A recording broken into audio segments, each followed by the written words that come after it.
Hey, what's up everybody? Hope you're having a great day. My name is Jay and you're watching Clouded Reaction. So, by looking at the title of the history video, it is called Guerrilla Warfare. Yeah, I didn't even think for 1 second Guerrilla Warfare. That whole entire song. Like I said, it was a bop. My head had like separate gears to it on that video. For real. Like I was bopping a little slowly. It was like nice and like calm and soothing. Not soothing, but like, you know, nice and steady pace, nice and chill. Then all of a sudden it got real hectic, real fast. Chaos. Kind of like the music kind of like fed off the energy of the lyrics. But you guys already know we keep the intros to history videos short over here. So allow me to shut up so we can go and hop into the history behind the Guerrilla Warfare song Unbreakable. Our song, Unbreakable, is about guerrilla warfare. But guerrilla and partisan warfare is often very much misunderstood.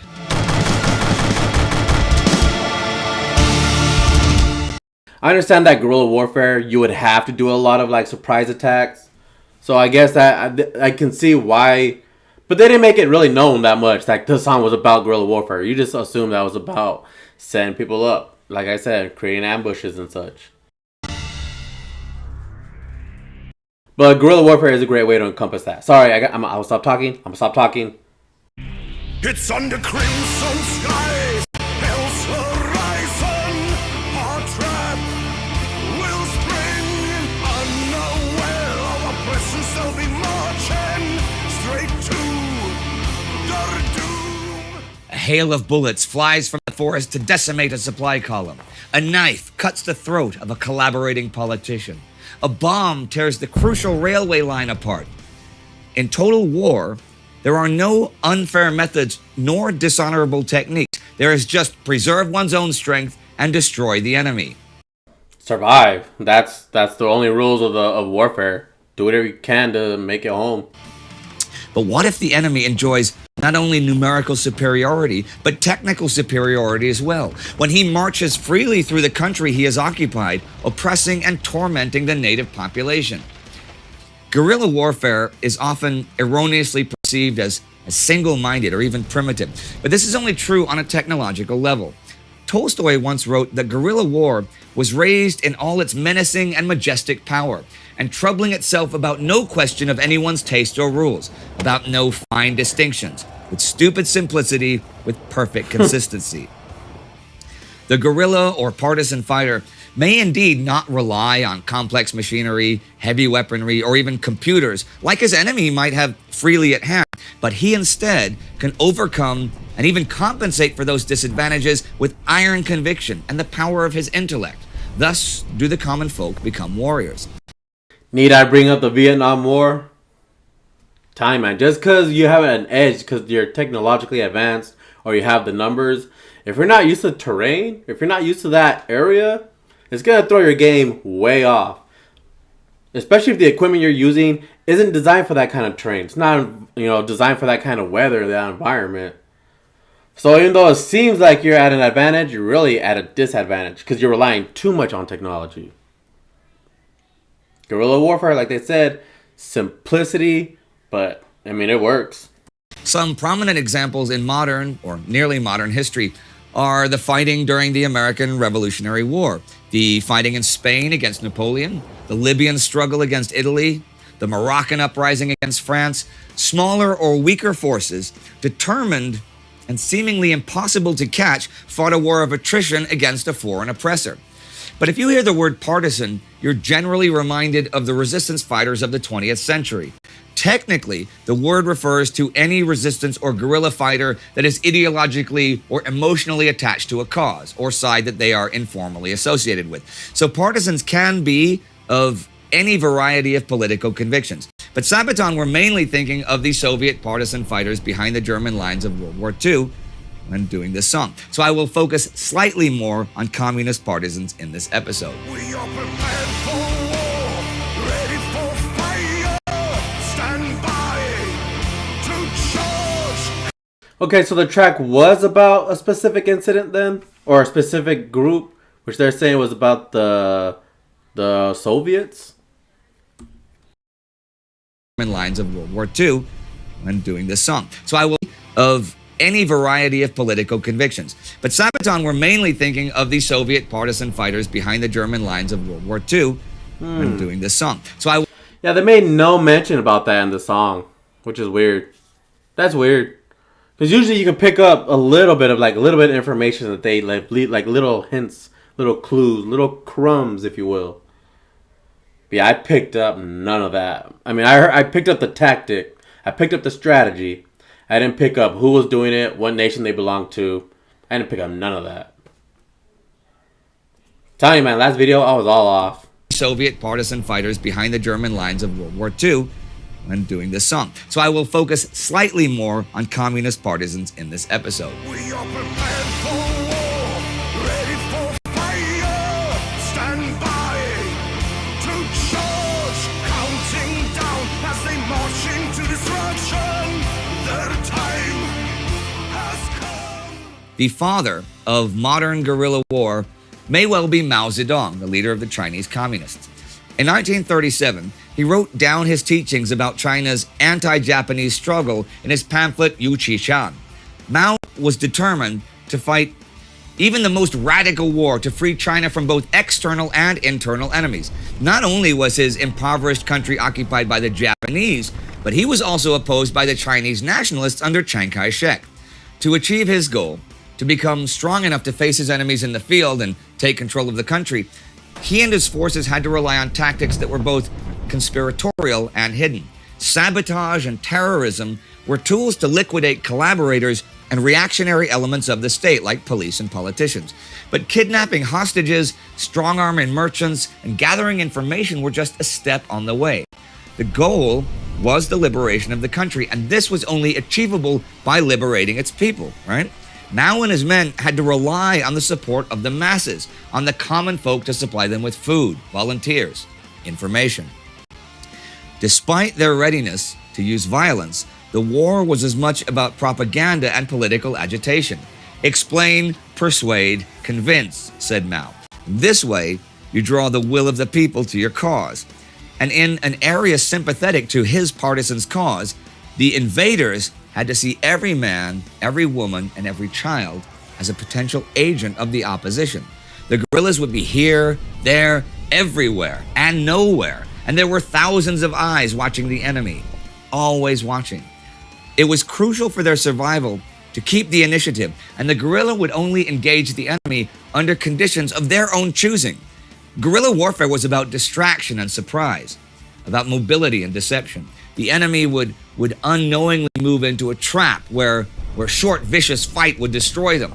And the real front line of the guerrillas was the rear of the enemy, because it was there that their war would feed, stealing arms, supplies, and medicine. But if the odds were against them, the fighters would disperse as quickly as they had struck. Guerrillas had to be professionals when it came to running away.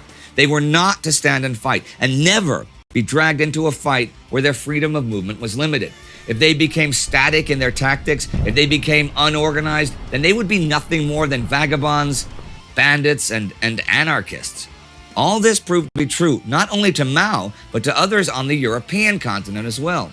In 1941, the war machine of Nazi Germany reached its high-water mark. Hitler had once envisioned conquering most of Greater Russia, all the way up to the Ural Mountains. But after his advance halted late in the year, and the Soviet Union did not come crashing down before the might of the German panzers, it was clear that a lengthy wartime occupation of the territory taken was necessary. Where the Germans could, they established Reichskommissariats and general governments, like in Poland and Ukraine, and tried to rely on local police and security forces to keep the peace.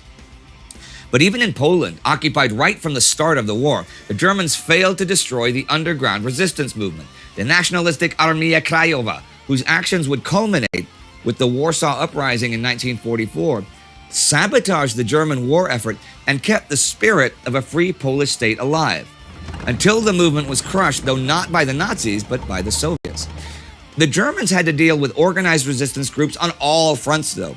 In the East, the occupation forces failed to exploit the existing anti-Soviet feeling in many regions, and instead further alienated most of the population in Eastern Europe, Greater Russia, and the Balkans with harsh and inhumane occupation policy. I'm not even talking. Oh, dang. That's a bad frame to pause it on. But I'm not even talking a lot because there's a lot of information that I don't even know about. So it's pretty. Excuse me. You guys just watch me just kind of like just zombie mode because I don't know any of this. So I'm just taking it all in. And the Balkans with harsh and inhumane occupation policy. Oppression, harassment, abuse, and persecution by Nazi officials drove many people to militant resistance. They never knew, we gave no warning. We set a trap, they took the bait. Cut off, retreat, release. Before the German invasion, Joseph Stalin had banned local partisan forces, since it would not only show a lack of confidence in the regular forces, but could also potentially backfire on him. Nevertheless, the NKVD, the Soviet secret police, had already experimented with irregular destruction battalions, and as the war with Germany got going, they were quick to call upon the Otriadi groups made of scattered Red Army troops, party officials, and political officers to keep on fighting behind the German lines. In 1942, Moscow began officially organizing party-led partisan groups. By 1943, there were an estimated 130,000 irregulars operating in the German rear. 80% of the Soviet partisans operated in the area of Central Russia and Belorussia, where thick forests and swampy marshes were ideal hiding places and refuges. In the Balkans, the Chetniks, experienced from decades of guerrilla warfare, could rely on an already existing network that supported quick evasion and harassment tactics. Communist guerrilla leader Joseph Broz Tito organized the Odredi partisan groups to operate in Serbia, Bosnia, and Montenegro. In northern Bosnia, he was so successful that it was soon known as Tito Land. And by 1943, the Chetniks were 250,000 men strong. His proletarian brigades began attacking Italian and Croatian outposts, but also had to constantly evade elite SS units and German commandos that were mercilessly hunting them. The partisan threat... Oh, cat and mouse game. Like you said, they would strike outposts, but at the same time, they would also run away from the elite troops that they know they couldn't beat. So yeah, they gotta be real like sneaky. They gotta be real quick. There's a lot. I guess there's a lot to planning than just like hiding and waiting for like a group of unaware soldiers to come by your way and then like springing on an attack on them, you know. Commandos that were mercilessly hunting them. The partisan threat became reality as more and more German soldiers fell prey to ambushes. Numerous cases of murdered patrols and ravaged supply columns caused Heinrich Himmler to task his ruthless SS police commandos specifically with anti-partisan operations. But the territories were often too vast to patrol, and only highly organized operations had any sort of short-term success, since the partisans simply disappeared and dispersed in the face of strong opposition. So the Axis powers organized Schutzmannschaften and so-called Eastern battalions made out of auxiliaries, often Hungarians, Slovaks, Romanians, or Ukrainians, and regular German police. These security divisions set out to destroy partisan cells by all means possible, and often just did the dirty work for the SS, like rounding up Jews, Soviet sympathizers, and other undesirables accused of partisan activities. Whole villages were burned down, and many innocent people were butchered in an attempt to discourage partisan activity. That ruthlessness, of course, backfired and drove even more people, with nothing left to lose, into the ranks of the partisans. The term partisan is often associated with communist guerrilla fighters, but there were, of course, also non-communist resistant factions, often nationalistic or constitutionalist. They hated communism as much as they did the Nazis, and engaged in a three-way war for the future of the country. In the long term, though, in Europe, only Tito's partisans achieved what Mao had envisioned, to become more than just a guerrilla force fighting the foreign invaders. Tito and Mao were able to liberate themselves and stay in power, because revolutionary guerrilla warfare differs from just armed resistance against the occupying enemy. For Mao, the guerrilla fighter had to be a political warrior as well. He would lead by personal example, and through firm education would convince himself and the people around him of the righteousness of his struggle. His fight was not against, but for the interest of the people. At the end would be nothing less than the transformation of the whole country into revolutionary war until liberation. You can draw some comparisons between Mao and the ancient Chinese military strategist Sun Tzu and their writings about warfare. And Mao's teachings about guerrilla warfare would soon inspire other causes, like the struggle of Ho Chi Minh in Indochina or the socialist fight in Cuba, for example. Now, before you write in about the tens of millions of people who lost their lives in Mao's wars and others, I am aware of that, and I am not condoning nor condemning, simply explaining that while guerrilla warfare, just like I always say, like we might be covering a certain individual, we're not uplifting them or putting them on a pedestal or anything. We're just explaining the tactics that we were able to observe them themselves create. So luckily I have no hate so far on my channel. Luckily people know this because they're already Sabaton fans. But yeah, I'm waiting for the day where I'm going to have to defend myself in the comment section saying, hey, not praising these guys, just, you know, admiring the tactics. can effectively cripple an invader, revolutionary guerrilla warfare can raise a political guerrilla leader to power, drawing mass support that a non-political cannot.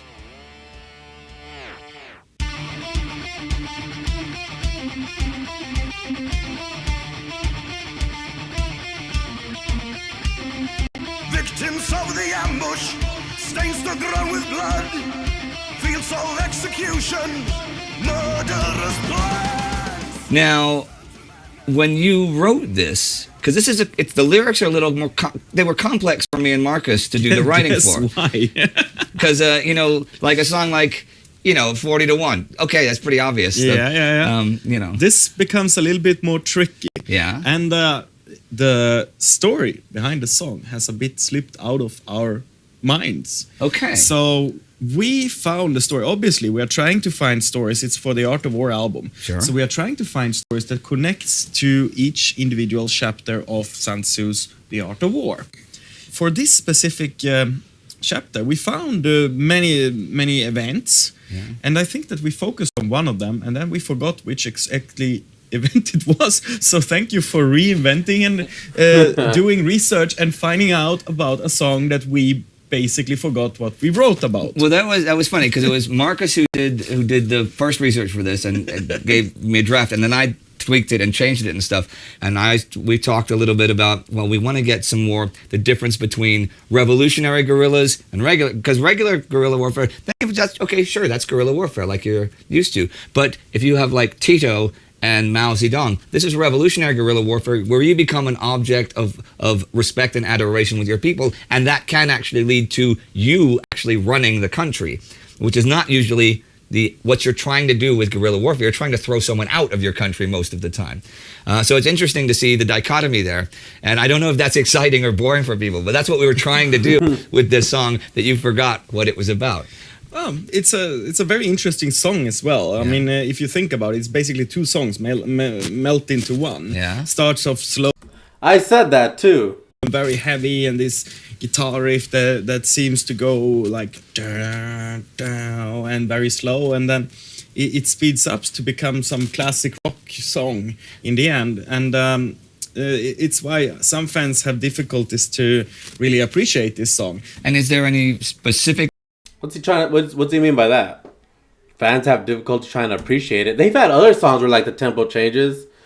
I think one of my favorite songs for a while before it was overtaken by Bismarck, then overtaken again by Ruin It and Perry. His Line from the North had like 3 or 4 different beat switches, right? I think I remember it had like at least 2.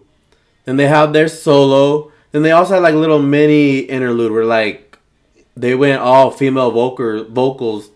Then they had a different beat, a different kind of style. I know I personally kind of like that because I really do like beats. So I really like it when they put 2 separate beats in one song because it makes it feel like it's 2 songs. Specific reason why just this song did that, or is it just? The song started out as the slow one. Yeah. We rehearsed it very much like that. Okay. We couldn't make it interesting. We couldn't continue. We couldn't develop it because the heavy riff was already so powerful. Where do you go? How do we build the rest of the song? We couldn't. So that's why we let the song die and restart with something. And we tried it and actually made it to work. And for me, it's a very interesting song these days. And we can hear a little bit of it right now. Both parts, please. Our time is now, already at us.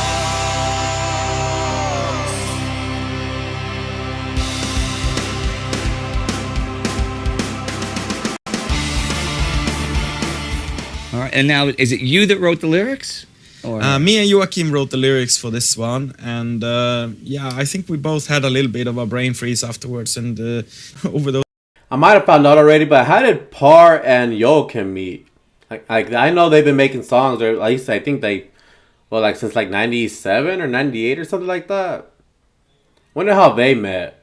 Those years, we didn't thought about the background of the song that much. All right. And there has been several people who have been trying to identify, like, it must be this battle, it must be this. And now you have done another one. Several people trying to identify which battle it was. Which is So- quite entertaining for us to hear people, how they, it must be this, it must be Right. this. Oh, that's really interesting. Well, I'm glad that it worked out like this, because Kind of like for me and freaking Metal Machine, looking at the lyrics, the video didn't help any because it was backing up the lyrics. Like sometimes if you don't know what's going on, you can kind of make the lyrics kind of develop into something that it's not.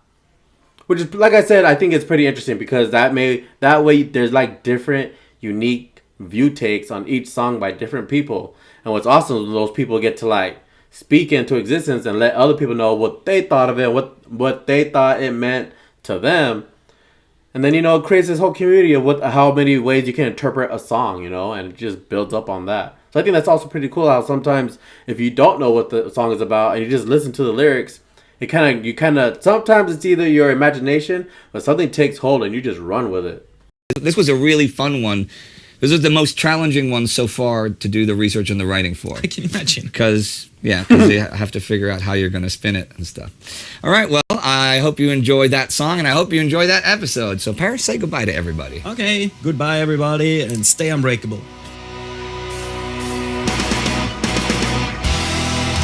All right, everybody. Thanks for watching this week's episode. I was kind of hoping that they were going to explain the Unbreakable part. Okay, so like I said, that's pretty interesting. Did not know they're going to go down the pathway of guerrilla warfare.